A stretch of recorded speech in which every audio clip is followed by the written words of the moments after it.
and welcome to Timeless with Julie Hartman Live. I'm Julie Hartman, and it is great, as always, to be with you. 844-861-5537 is the call-in number. 844-861-5537 is the call-in number, but as always, you can use the chat as long as you keep it classy. That's the rule on Timeless with Julie Hartman. So sorry about the delay. We are experiencing some technical difficulties, but it appears that we're here and things are going as planned. Speaking of people who are behind making sure that things are going as planned, we've got Sean McConnell in the producer's dungeon. Hello, Sean Z. Yo, Jules. Great to be with you.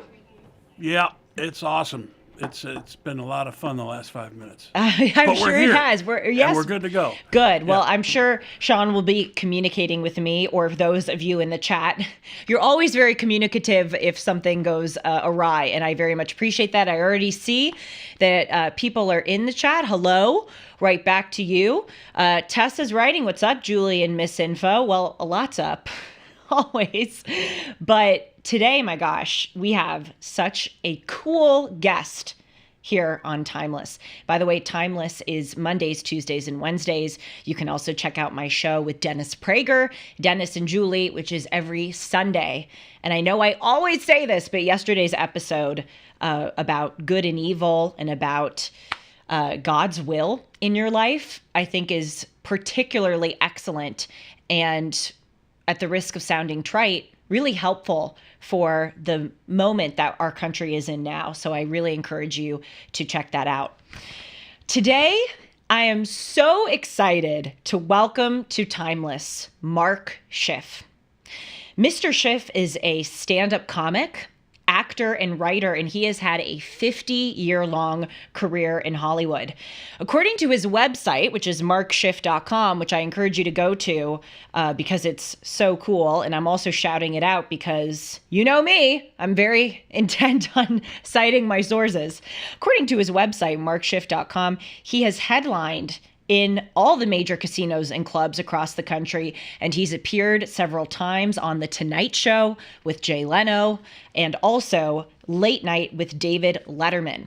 He also has had both HBO and Showtime specials, and he's written or guest starred for many shows that you have definitely heard of, such as Mad About You, Empty Nest, and he also was a writer for The Roseanne Show. His most recent book is called Why Not? Lessons on Comedy, Courage, and Chutzpah. Those are three of my favorite things. The foreword of the book is written by Jerry Seinfeld, and those of you who are watching the show, and as I often say, the show is both listener and watch friendly, though I would recommend watching so that you can see our lovely faces. For those of you watching, you'll see on this book cover that there's a quote in the top right from Bill Maher. And Mr. Maher says, "Starting out in stand-up comedy with Mark Schiff was a blast, and the humor he brought to the stage back then is now in the pages of this book, plus the wisdom you get when you add time." Well, this is a show that loves fun, comedy, and it's certainly a show that loves any kind of life wisdom. So please, without further ado, I welcome Mr. Mark Schiff. Hello, Julie. Hello, Mr. Schiff. Wherever you are. Oh, I can't see you yet. Am I supposed to see you? well, as I had mentioned to you off the air, I don't know how good I look today, so maybe it's best that you're not seeing me. All right. But like the Wizard of Oz, behind the curtain. that's right. Sean, do you know if Mr. Schiff will be able to see me? Truthfully, I'd prefer if you don't, but maybe we can arrange such that he does. But we'll go with it. Either way is fine. Don't. By the way, please call me Mark, Mr. It's like my dentist calls me that. Please, just Mark. So you got the book right. I am a stand-up comedian. I'm also currently on tour with Jerry Seinfeld. I've been with him for 20 years on tour. I'm just not with him now in Australia or New Zealand. But wow, I'm nonstop for the last 20 years with Jerry, who did the foreword of the book. And I go all the way back to Johnny Carson on the Tonight Show with him. The original, probably the best TV talk show host that ever lived. which you're about to become one of the great talk show hosts. So don't you worry. It Oh, takes time. hey, from your lips to So, God's ears. That's very kind of you. so you're fairly new with it, right? You're pretty new. Yes, I'm fairly new. I'm about a year and a half in. That's right. Well, that's perfect. So what would you do if right now I said to you, "That's it, I've had it, I'm walking off"?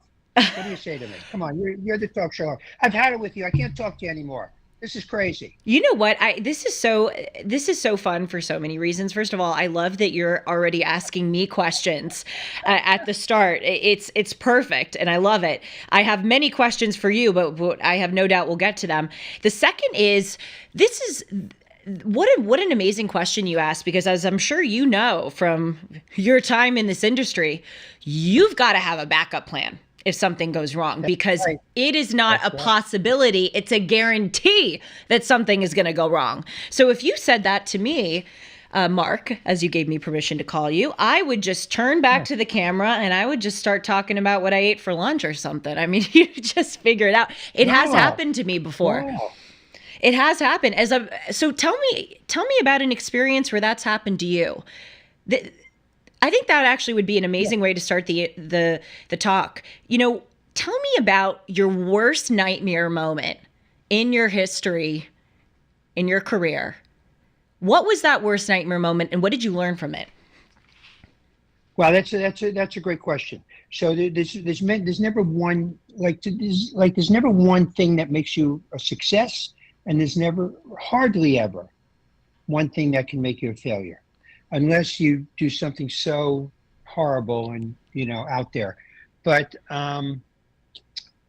so I did a talk show once with Chevy Chase, and he was a talk show host. It only lasted for a week. I was the only comedian ever on the show. And I sat down on the panel. He looked at me during the break and goes, "Just do whatever you want. I can't handle this. Just do whatever you want." And the show only lasted a week. That was a kind of a panic moment, because he was panicking. And when the guy or the person in charge is losing it, then all of a sudden you got to maintain the ship. So that was a moment that was kind of really spooky and freaky. As a stand-up comedian, we've been heckled, and I had a guy once come up on stage and chase me 4 blocks out of the club, threatening to beat me up because I said something he didn't like. What'd you say? I demasculated him in front of his a date. He said something to me, and then I hit him back with something, and he goes, "What?" And he just lost it, and he just started chasing me. And but when someone's chasing me, I usually can run faster.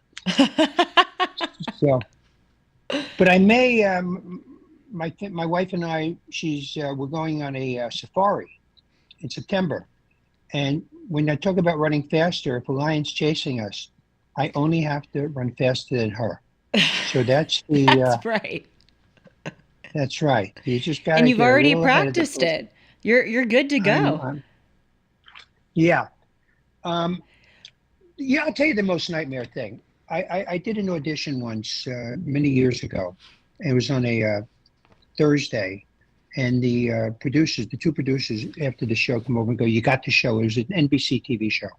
They go, "You got it. We love you. Monday morning, come to the office. We'll set up an appointment, and we'll get you going." And I was being cast as a regular on a TV show. So what I did was I called my parents. I told my parents, "You're not going to believe this. I got a show. Monday, we lock up the whole thing." And I said, "Don't tell anybody until this is official." So my parents told 400 people. And of course. I started getting emails and all kinds of calls from congratulations. Yeah. And then, as you would have it, Monday came and they wouldn't even answer my phone call. The producers never had me in the office. And that was a broken heart moment because my parents, were let down. They had to call their friends to say that Mark didn't get the show. So that was a tough moment. I love what you said a few minutes ago about how not one thing can make you or break you. Barring some crazy, horrible, stupid thing you do, there's not it's mostly the case in life that not one thing makes you or breaks you. Right. It makes me think of this poem. I'm sure you know it. It's If by Rudyard Kipling. By Rudyard Kipling. Yeah, Yes. sure. And It's a great poem. I love that poem. And the line in that poem that is my favorite, and I think of it almost every day in this industry. Seriously, almost every day. I think of the line which says, if you can meet triumph and disaster and treat those two imposters just the same. And then for those who don't know the poem, it's the series of ifs. If you can do this, if you can do that, if you can do your laundry, if you can be nice to your parents, if you can meet triumph and disaster and treat the imposters just the same, then you'll be a man, at the end of the poem, or you'll be a really sturdy person. And I just love that line because, and I'd be very curious to hear, times in your career or in your life when you've seen this. When you're on top of the world, that actually can be debilitating for you because you can get too comfortable. Other times when you're at rock bottom, you think that you're in a terrible place, but it's actually the transition that you may need to improve your life. That's such an astute comment about the ways that those triumphs and disasters are imposters. Right. And that's happens to young people. You're a young person. So I hope not, but more than likely you think if something happens to this show, what am I going to do? My life is this. That's what happens to young people. They think that they have to get this working, otherwise they're finished. And they're not. Yeah. And there's many chances that come your way, as long as you can stay sane. And more important sometimes than having a great talent is being somebody that people want to work with. There are people who don't have as much talent as other people, but they're so likable and so nice that people would rather have them there, just because they're a pleasure to have around. So that's a big thing. I'm a big, so many things didn't go right for me. And I just, the trick is not to become bitter and angry and upset, but this is life. It's to turn your scars to stars. That's something I believe. Things are going to happen, and you just got to move ahead. Don't live in the past. Don't live in the future. Just do your work now. You know who's also said it very well? As long as you're quoting. Michel de Montaigne, the great, one of the greatest essayists that ever lived in the 1500s. He talked all about having many different options in life, and things are going to come your way, but you have to and the bigger you are, he said, the harder you have to work. People think that, Jeff Bezos doesn't have to work hard because he's got $2 million. He's got to work harder than anybody to keep this thing going. Yep, that's right. Exactly. And that sort of proves the point of Kipling's poem. You would look at someone like Jeff Bezos and you would associate him with the epitome of triumph, right? But he probably has a very difficult day-to-day life. I mean, it's hard to totally feel bad for him. That's not the message, but you're right. He must have to work incredibly hard to maintain what he has. I want to. I work with Jerry Seinfeld. Yeah. Listen, he's like one of the biggest stars in the country. Been with 20 years. I've never seen a guy work harder than him. Every day backstage, when we're backstage, he's got the notes out. He's going over his notes, what he's going to say. In the afternoons, we discuss routines we're working on. He's not playing around. We can go in front of the 3, 4, 5, 6, 7, 8,000 people. You better have your stuff together. That's right.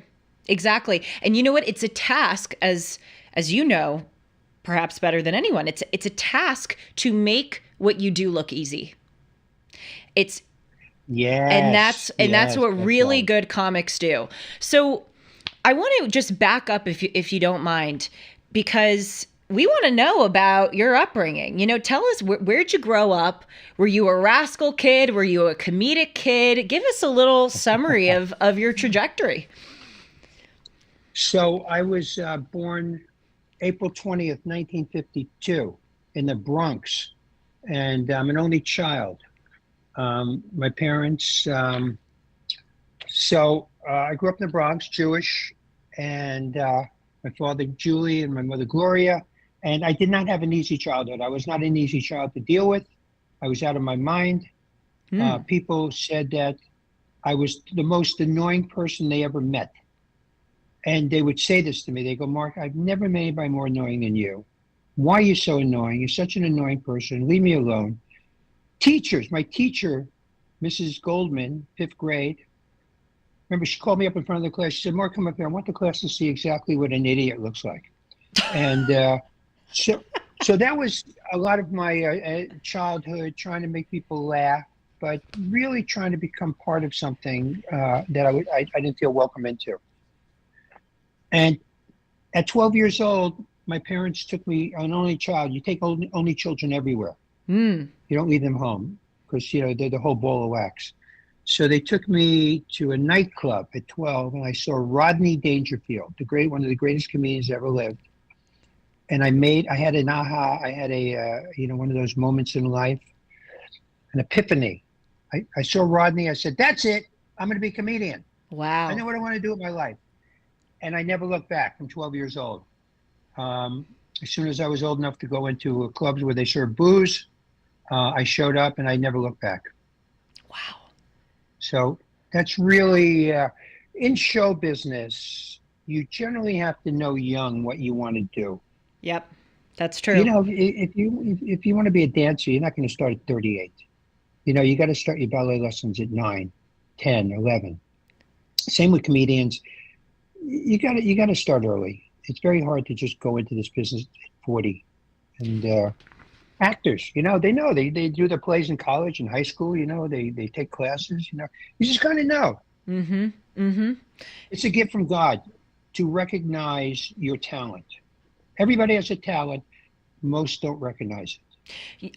That's so true. And I think another thing is that, look, not everyone, of course, has the luxury to follow their dreams. I recognize that. But I think in life, you owe it to yourself and you owe it to the people around you to figure out what it is that you are, at the risk of sounding trite, passionate about and pursuing it. Because you're going to make yourself a miserable person if you don't follow through and at least try to chase that thing that you want to chase. Right. That's right. Yeah. You got to give it a shot. If you have the courage, like my book says, comedy, courage, and chutzpah. If you have the courage and the chutzpah to step up to the plate. I mean, so many people they say, Mark, I don't have any talent. I really don't have, they never really searched it out. Where does that come from, do you think? Fear? Not looking into where your talent is or what your specialty is? Yeah. I think, well, a lot of people read penciled when they were a kid, you hand in a paper in school and the teacher puts all these red marks all over it and makes you feel stupid. When you want to be a comedian, most parents tell their kids, don't be so funny. You're not a comedian. Don't try to make everybody laugh.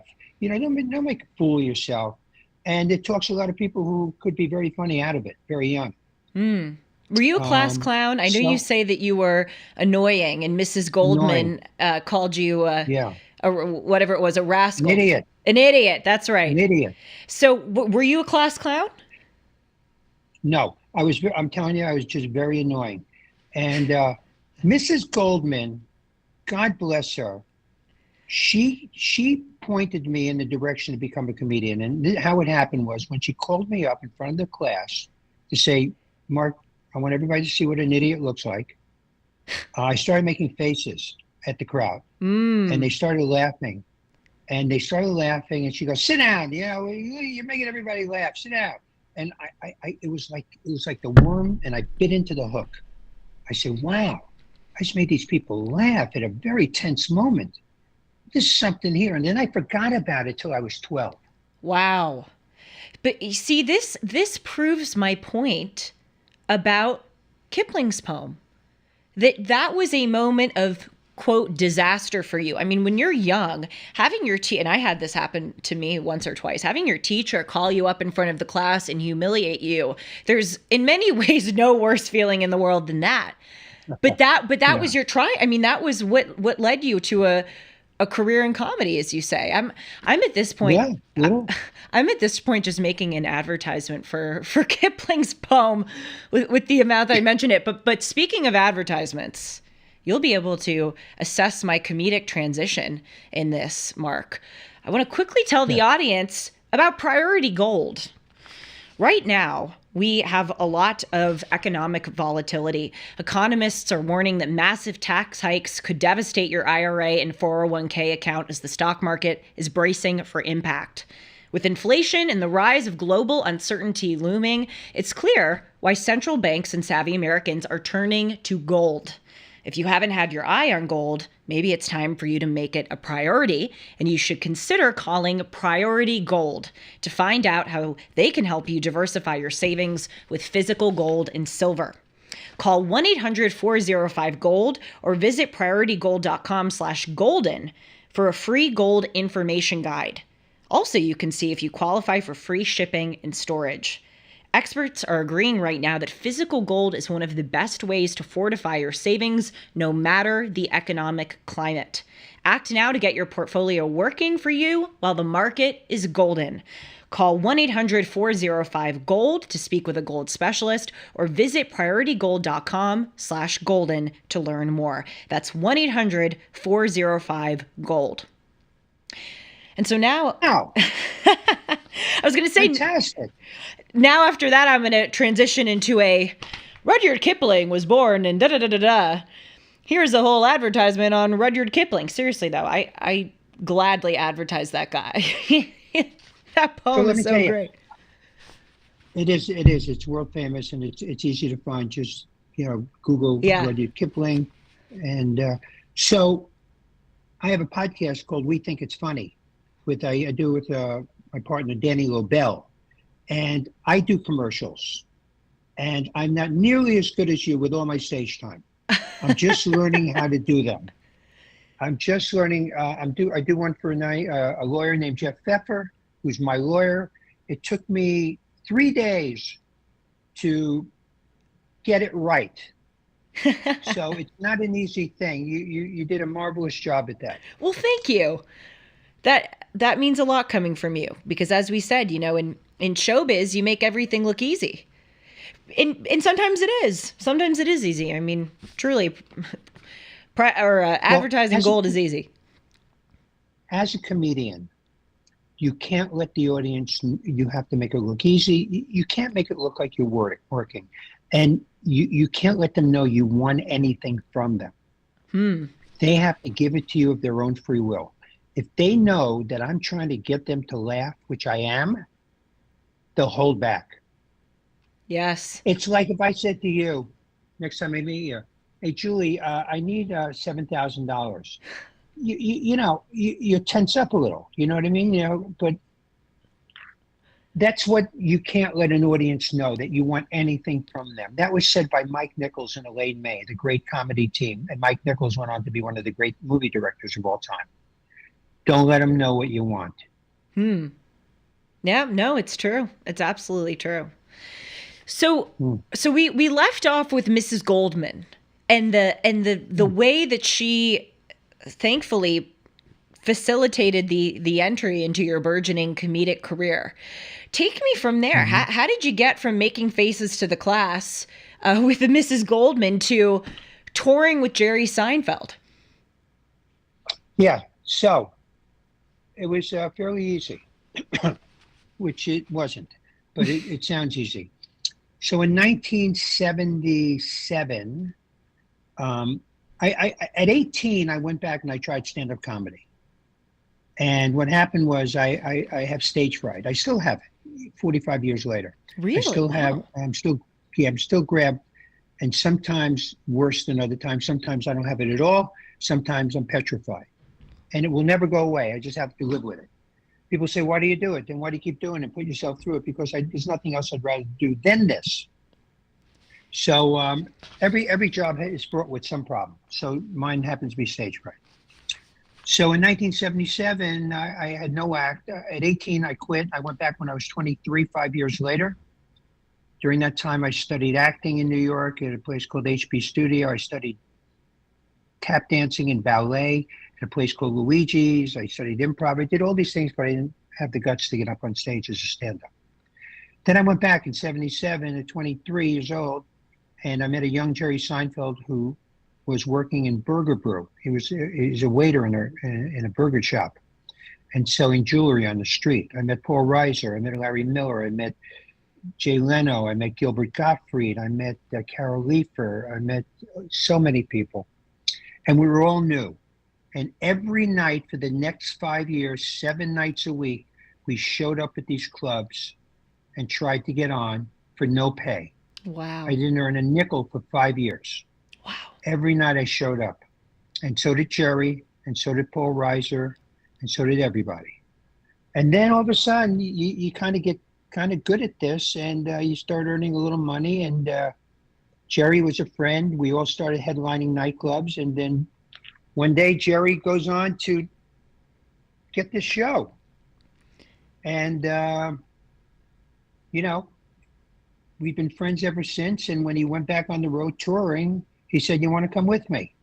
Wow. And I've been on the road with him for over 20 years, playing anything from 2,500 people to 17,000. We went to Israel twice together and played 17,000 people each show. Wow. Wow. So the trajectory, you got to put up with a lot, in the day-to-day clubs, and you have to really want it. I didn't want a job. I didn't want to go into an office building and sit with the same people every day. I'm not judging them. It just wasn't for me, and I knew it. I'm very annoying, and when you put me in a room with a lot of people, I'm going to annoy them. It's just the way it is. I need to be isolated from human beings and just be on my stage by myself and sit in a dressing room by myself and sit in a hotel room by myself. Otherwise, I'm going to annoy you. Well, you're not annoying me, and I'm not just saying that to be nice. Well, lock me in a room with you for a little while. You'll see. You try to get out the window as quick as within 2 hours. As you were describing the whole, obviously this is summary of the trajectory, and I am sure you outlined the trajectory in far more detail in your book. Why not? But I was wondering as you were speaking, so you knew you wanted to be a comic from that incident in Mrs. Goldman's class from the time that you were 12. Did you have a plan? Do you feel like your life has sort of followed a plan, or are you more go with the flow, kind of go from one thing to the next thing kind of person? Okay. Great question. Simple answer. There is no plan B when you want to become a comedian. No plan B, otherwise you're not going to become a comedian. Why? There's only plan A, because you can't become great at stand-up comedy and do something else on the side. There's not enough time in a day. This is a full-time, 24/7 brain tease, trying to come up with strong material, good material, finding places to work it out. No. I know people who have had other jobs during becoming a stand-up for a long period, and then they end up quitting. Or some of them, they did eventually get a plan B, which is become writers, and they wrote on TV shows, and they stopped being stand-up comedians. You can't do it. You can't do more than, it's very difficult to be really great at more than one thing at a time. When Jerry did his show, Seinfeld, he did not do stand-up comedy during those years. Otherwise, his show would have suffered. It wouldn't have been as funny as it was. And your only job as a stand-up comedian is to be as funny as you could possibly be. And that's it. There's nothing else to do. And I'm not trying, Julie, I'm not trying to teach anybody anything. I'm not trying to be people to see how smart I am or how much I know about life. All I want them to do is have a good time and leave feeling better than when they came in. That it's so true. I was watching recently the J-Lo documentary that she made. The name's escaping me, Sean. Maybe you can look it up, but it's a documentary about her love life and her kind of 20-30 year struggle to find the right person. And there was a clip in that documentary where someone was interviewing her 10 years ago, and they asked her, what would you do with your life if you were not a singer and a dancer? And interestingly, she answered exactly how you just answered, Mark. She said there was no plan B. In order to do this, this was my plan. There wasn't a backup plan. That I think is so true of creative people. I'm wondering too, you were talking about how your vocation, obviously, as a comic is to just be funny all the time. I'm sure there are times when you're feeling miserable or you're feeling tired or you're feeling sad and life is hitting you hard. How are you funny with those things going on? Or do those things make you funnier? So when you say all the time, we're not talking about off stage. It happened last night. Really? So funny you said that. Last night I worked with Jay Leno at the Comedy Magic Club in Hermosa Beach, one of the best comedy clubs in the country. It's called the Comedy Magic Club in Hermosa Beach, and I've been working there for 40 years. Many comedians work there. So I worked with Jay Leno and Jimmy Brogan last night. And before the show, I live in the Pico Robertson area, the Jewish neighborhood. There were riots in my neighborhood. The Hamas lovers showed up at a synagogue called Adas Torah. They were having an expo, an exhibit at the shul, at the synagogue, about real estate in Israel, and hundreds of people showed up masked with Palestinian flags, screaming from the river to the sea. And a woman was beaten up, a Jewish woman was beaten up there. It was terrible, and it broke my heart. But 3 hours later, I had to go on stage and do a show with Jay Leno. So you learn, listen, we're firemen. This is the deal. When a fireman gets a call, he's got to put out the fire. When a comedian gets a call, he's got to be funny. That's it. I wouldn't be in the business if every time I felt depressed or miserable, I canceled the show. Wow. The show must go on. And that's the deal. So I did a show a week after my father was buried, 1,000 people up in Lake Tahoe. Did I want to go on? No. But I had to. And I talked about my father in the act. I have a lot of routines about him. So I was sitting on stage in Lake Tahoe, 1,000 people, and I'm talking about my father we just buried a week earlier. And I almost started crying on stage, but I just pushed ahead and got the laughs and got off. So here's the $1 million question. What is funny? What is the through line of every comic's what is the through line with every joke that gets a laugh from the audience? What is comedy? Yeah. There's been 50,000 pages written on that. So I'm sure. Simple answer is you cannot laugh at anything you don't relate to. So when I talk about my mother, my father, or my wife, people shake their heads up and down while I'm talking. Fascinating. That means they are getting it. They understand. They're not shaking it sideways with a no. They're shaking it with a yes, up and down. When Jerry's on stage, they're shaking their heads. So we talk about things that people could relate to. And the most, and you do it with as much honesty as you can, and it has to also be exaggerated. Comedy is an exaggeration too. So that's really it. And the other thing is, when you come out, the audience immediately senses whether they trust you or not. And if they don't trust you, it's going to be more difficult for you to get laughs. They have to feel like they have to like you and trust you and feel that you're not going to try to harm them. These are just great lessons for life. I mean, there's certainly great lessons for those who want to be comics, but even think about in the dating world. Think about the dating world. How do you be a good date? You're relatable. Maybe sometimes you exaggerate and you earn people's trust. Seriously. I mean, this is just great This is great life advice. Yeah, you have to. I mean, I'm married 34 years, so Oh. I'm little out of the dating world. But I'll tell you, I still got it. I still got it. That's some hubris, I but went to my that son. it's earned. 34 years, that I get, hubris is in fact earned. yeah, it's unbelievable. I have three boys, and they're really good-looking boys. And one time I was walking with my son. He was about 19 years old, and these ladies are walking towards us, about his age, and I see they're looking at him. They're not looking at me; they're looking at him. And I stable there and married for 34 years. As Dennis Prager says, it's the most important relationship I think you can have That's right. is a husband and wife. And it precedes the marriage. I mean, the children, and it goes before and then after the children move out. So you better work on it. So, because you're so extroverted and because you've made a career off of being in the public eye, are your kids a little more reserved? Or maybe it varies among your kids. I've sometimes noticed when there's a very extroverted parent, a lot of the times the kids are more inverted and vice versa. Is that true of your family? Actually, I know what you're saying. No. All three of them are working. They have good jobs.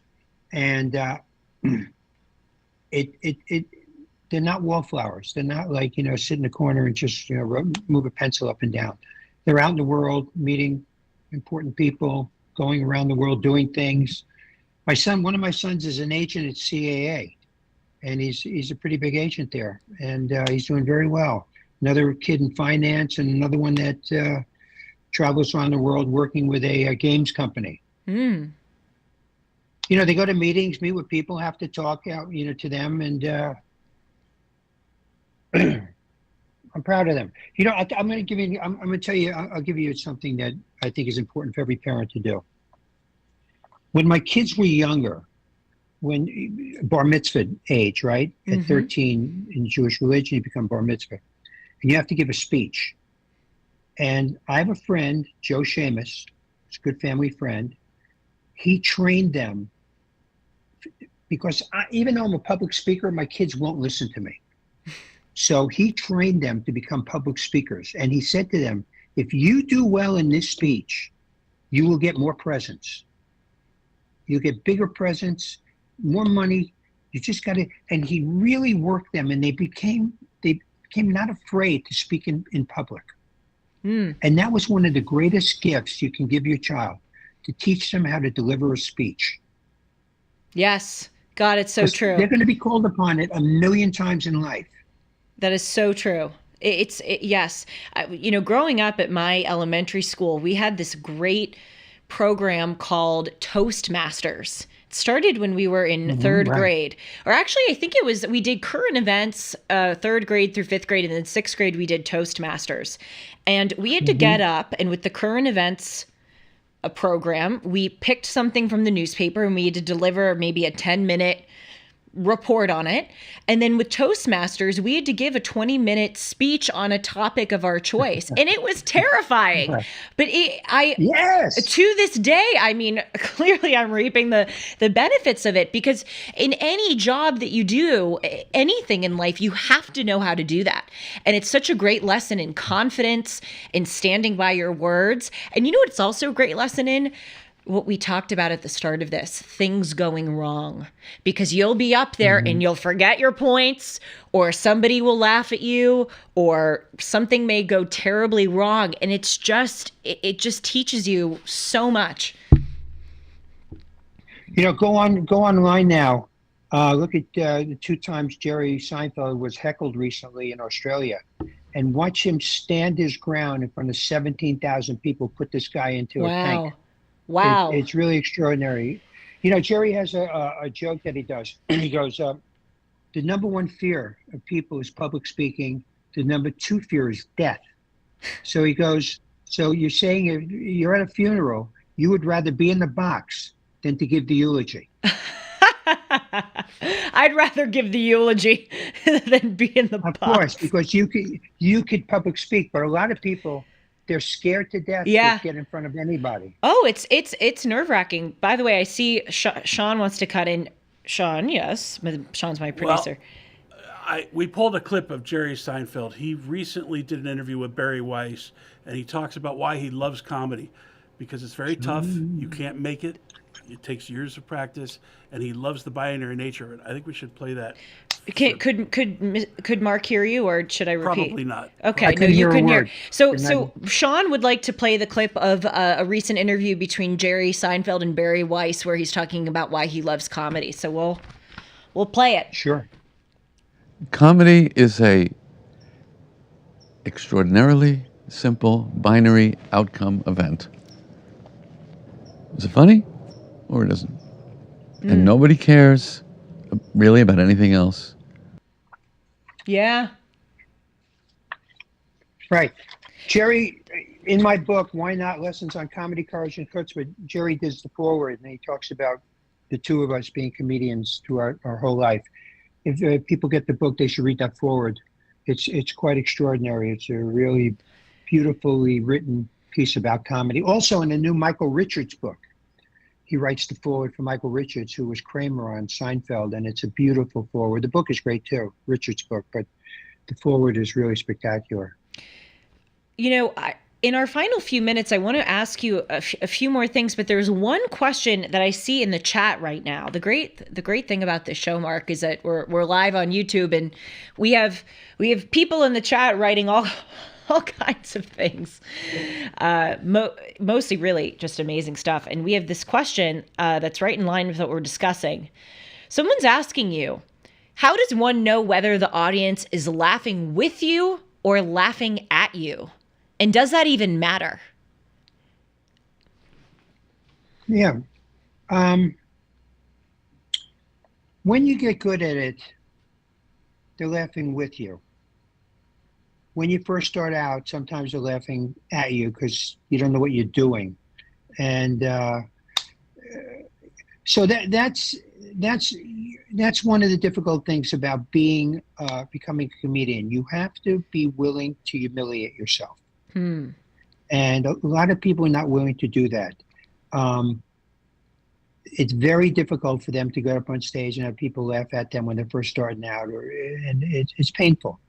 But you got to be willing to be able to do that. So, for the most part, when I do my stand-up now, they're always laughing. If they're laughing at all, they're laughing with me. But it's rare when they're laughing at me. We also do before we go on stage, we yell "fly check." Always make sure you're zipped, because then if you're not, you go out there and they're laughing at you.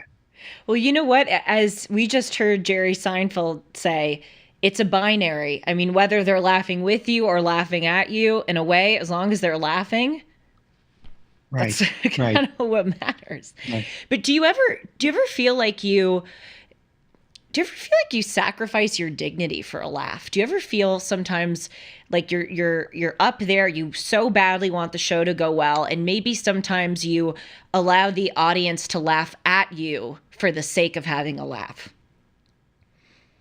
No, that doesn't happen with me. It doesn't happen with most comedians, and I it's an interesting thing. I don't ever sacrifice my dignity that I know of. I mean, maybe I'm deluding myself. I don't say things that are undignified up there. I don't curse. I work clean. That's great. I really admire that. But a lot of comics aren't. Modern comics, a lot of them increasingly these days aren't like that.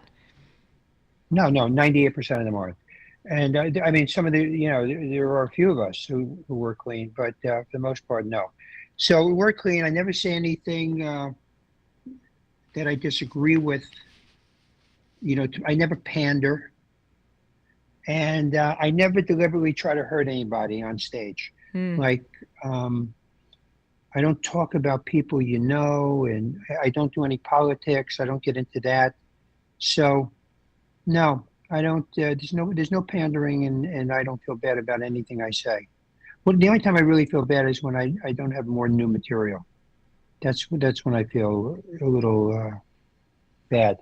But other than that, no. Well, I've learned so much from this, and I'm so excited to read your book and learn even more. And I hope to be able to welcome you on the show in the future. I want to close out by asking you a question that increasingly, Mark, I find myself asking every guest I welcome to the show, what do you wish you knew when you were my age? I'm 24 years old. If you could go back in a time capsule and tell yourself one thing, what would it be? When I was 24 years old, what would the one thing be? That's a good question. Maybe I have two answers there. I wish, see, my education was very limited. Pretty much around fifth to sixth grade, I packed it up and I was done with school. Never really got out of high school. Junior high school, it was all mush. I wish that I had read more. And I was talking to Jerry about that too recently. I'm just discovering at the age of 72 these incredible writers that I never investigated. So I wish at 24 I had done more investigation in that area. And it was impossible, but I wish I cut myself more of a break when I was younger. Mm. And didn't get down on myself as much as I did. I took to heart when people didn't like me. It was very difficult for me, very painful. And I wish I had more self-confidence in myself. But I was only 24 and it took time to build it. So those two things. Those are both great. And especially the second one, we live in a culture where we're especially afraid to be disliked. I mean, look, it's always been a part of human nature to avoid being disliked, but I think it's very heightened now.